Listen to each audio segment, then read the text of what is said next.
मिला, बच्चे में पेट ही नहीं भरे किसी का। गरीबता इतनी थी। अब पंडित एकदम परेशान हो गए, पत्नी भी परेशान करे कि मुझे मेरे बच्चे को भर पेट खाने नहीं मिलता, पहनने को नहीं मिलता, बच्चे रोते हैं भूख के मारी। पंडित परेशान, क्या करे बेचारे। उनकी जब माँ मरने लगी तो 3 सोने की सिक्का दी थी।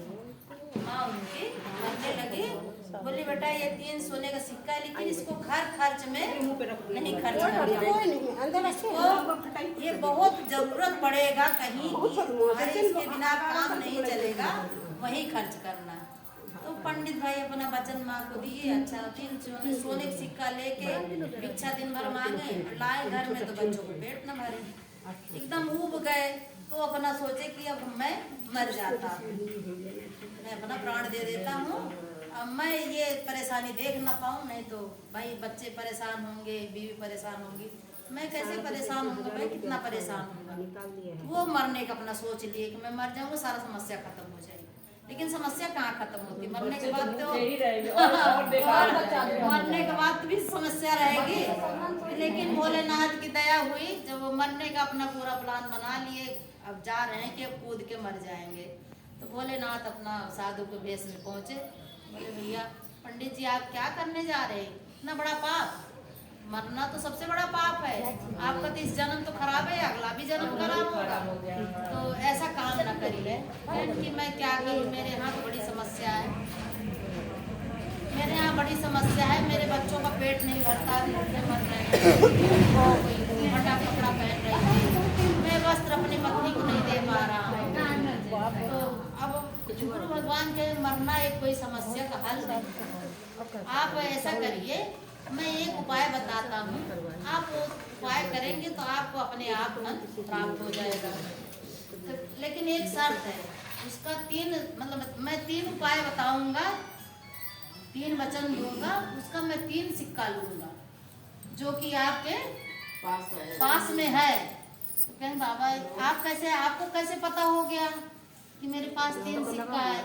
मेरी माँ ने दिया है, वो बोला किसी काम में इसको खर्च नहीं करना। तो बोले कि मैं काम में कहाँ खर्च, मैं तुमको 3 वचन दूंगा, उसके वचन के बदले तुम मुझे 3 सिक्का दे देना। तो सोच बड़े धर्म संकट में पड़ गए, चलो 3 वचन दे रहे हैं, शायद मेरे फायदे की बात हो। अच्छा वो 3 वचन गुरु भगवान भोलेनाथ ही थे। बोले कि मैं पहला वचन दे रहा हूँ कि जो 10 लोग कहें, जैसे कोई काम अकेले ना समझो, 10 लोग करें ये करने से आपका फायदा होगा, तो उसको आप बिना सोचे समझे कर देना। तो कहना अच्छा ठीक है बाबा कर देंगे। कहना दूसरा, फिर एक सिक्का ले लिया, फिर जब दूसरा वचन लिए बोले कि अपनी पत्नी से, पता नहीं बाद में अपनी पत्नी से कभी पूरी बात सच्चाई नहीं बताना। कोई ऐसी बात होती है कि जो पत्नी से नहीं बताना चाहिए, वो पति को चाहिए कि अपनी पत्नी से बात हो, सच्चाई हाँ छिपा लेना चाहिए।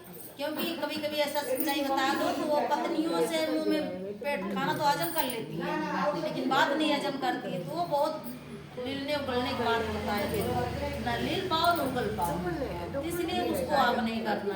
अच्छा वो तो दूसरा सिक्का ले लिए, और जब तीसरा वचन दिए बोले कि अपने जो गांव के राजा हैं, मुखिया जो हैं, उनसे कोई बात छिपाना नहीं, कोई भी आपकी बात हो तो मुखिया से जरूर बताना चाहिए। आपकी कोई भी समस्या है उसमें कोई भेदभाव नहीं, छिपाने वाली बात नहीं करना।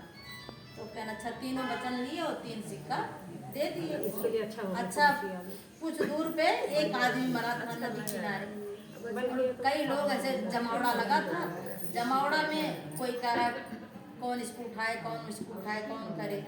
तो इधर से पंडित मार परेशान होके जा रहे थे, तो सब इनको देखे बोले पंडित है भी भाई, पंडित जी जो भी करेंगे इनको सब माफ रहेगा।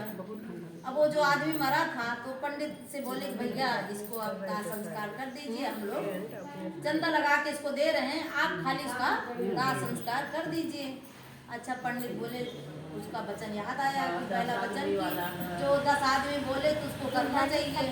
अच्छा पंडित बोले चलो शायद इसमें हमारा कुछ भला हो, वो अपना भला सोच के उसका जब दाह संस्कार करने गए, जब उसका कपड़ा उतारने लगे तो अपने नाड़े में पैजामे में पूरा सोने के सिक्का से पूरा नाड़ा भरा था, और उसको किसी को नजर नहीं पड़ी और चंदा दिए सब फल लकड़ी लाने के लिए सब व्यवस्था हो गया।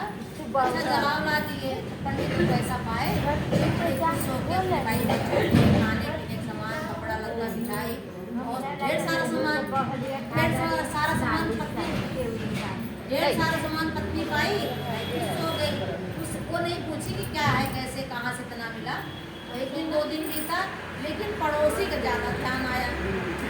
पड़ोसी भाई उसकी भी पंडिताई थी पड़ोसा, और उसको दिमाग में आया जब तक पेट नहीं भरता था, इसके घर में चूल्हा नहीं जलता था, आज इसके घर में मिठाई और खाने की बहुत अच्छी सुगंध आ रही है। तो वो पंडिताई परेशान कि इनके घर में भाई हंसी, कहाँ रोने की आवाज आती थी, उसको अच्छा लगता था, लेकिन आज सब हंसी खुशी, मतलब सब खिला रहे, पेट भर का सबका खाना कपड़ा मिल रहा है।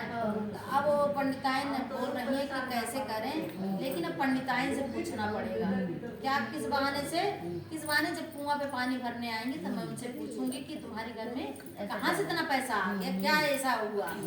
तो अब उनका इंतजार कल सुबह की कि पंडिताइन पानी भरने आएंगे कुआं पे, तो मैं पूछूंगी। अच्छा वो पंडिताइन कुआं पे गई तो पहले से ही इंतजार कर रही थी कि आवाज पूछे। जैसे वो गई बोले, अरे पंडिताइन हमारे यहाँ कल से देख रहे हैं तुम्हारे यहाँ बहुत अच्छा खासा सब हंस खेल खिला रहे हैं, तुम्हारे बच्चे बड़ी खुशहाल जिंदगी जी रहे हो, कहाँ से इतना धन पैसा है। तो वो बोले कि मुझे इतना तो पता नहीं, पंडित लाए भाई, बच्चे भूखे थे, सबको खिलाने पिलाने में उलझ गई, मैं इतना पूछने की जरूरत भी नहीं समझी। मैंने अरे पूछना चाहिए, कहाँ से चोरी करके लाए कि डकैती डाल के लाए, अच्छे काम से लाए हैं कि खराब काम से लाए हैं, खा रही हो तुमको पता ही नहीं है। कहीं अच्छा अब कल पूछेंगे, कल अपने पति से शाम को ही पूछ लेंगे, बताएंगे कल आप। अब उसके पेट में हुदूद हो रही है। अब वो पत्नी आई, पंडित जब आए बोले कि एक बात पूछना चाहते हैं आपसे कि ये जो पैसा वैसा लाए कहाँ से लाए, कहीं चोरी वोरी तो नहीं करे। तो पंडित बड़े ध्यान से सोच रहे हैं कि दूसरा वचन क्या हम दिए थे।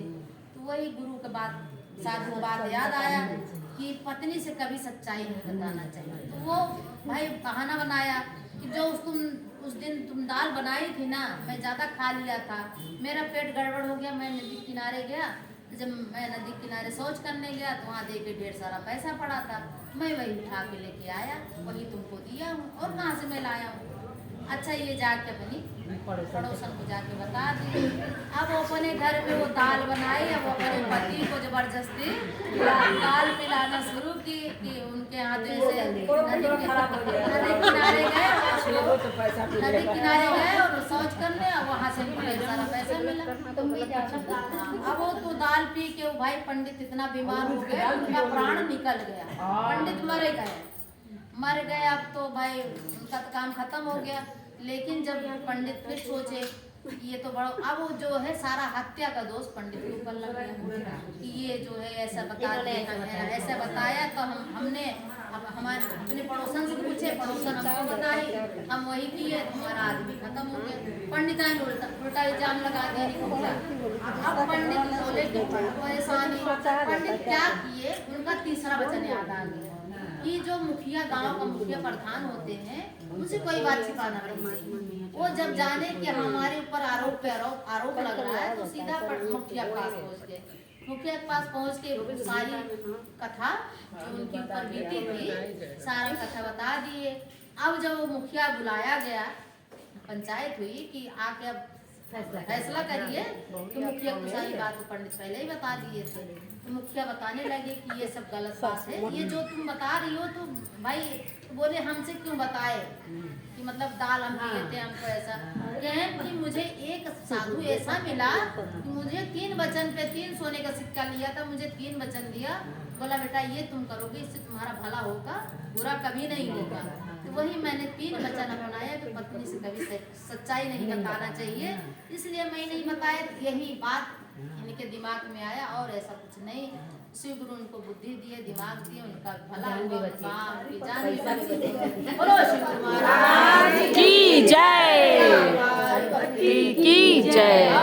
हर महा